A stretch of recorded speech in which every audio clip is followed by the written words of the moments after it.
The debate on legalizing marijuana has been going on for years. There are arguments to support both sides of the issue. Those against legalizing marijuana generally argue how it should not be legalized because it is a Schedule I controlled substance. And of course, there are the general health risks associated with marijuana use, such as the smoke containing carcinogens, causing respiratory infections, and supposedly killing brain cells. On the other side of the issue, there are those who support legalization.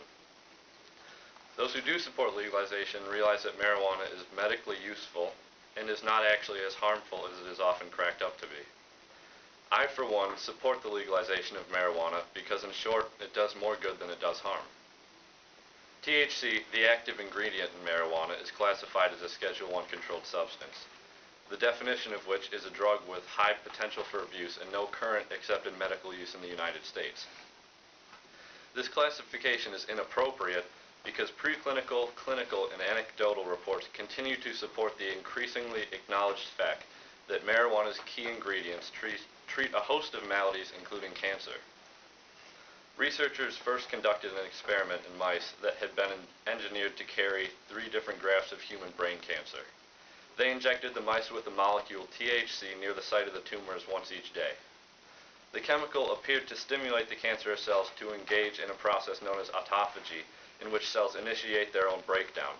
How can a drug that can be used to treat diseases, including cancer, be classified as medically useless? It makes no sense. Marijuana does not kill brain cells. There's never been a documented scientific experiment that has been able to prove this claim.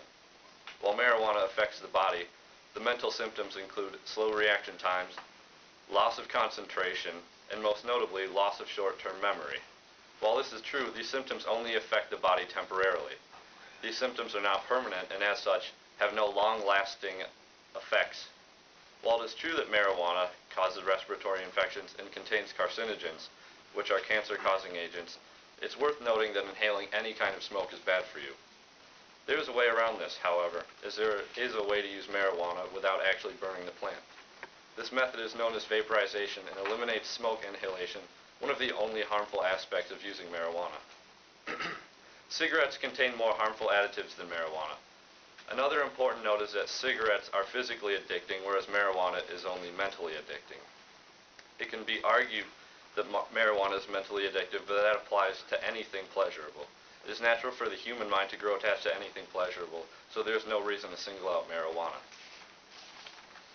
Jack Herer once said, "If you substitute marijuana for tobacco and alcohol use, you'll add 8 to 24 years to your life." If marijuana were legalized, there would be a drug out there to help ease the pains of those afflicted by diseases such as chronic cough, gonorrhea, cramps, headaches, fever, diabetes, general aches and pains, and even cancer. This drug does not deserve to be classified as a Schedule I controlled substance. Marijuana is clearly medically useful, and even when abused is evidently harmless, or at least when compared to alcohol and tobacco. In fact, there has never been a single death resulting from marijuana use alone. Every year, over 400,000 people die from tobacco, and over 80,000 people die from alcohol. Neither of these drugs are beneficial to the human body in any way, and yet they're both legal.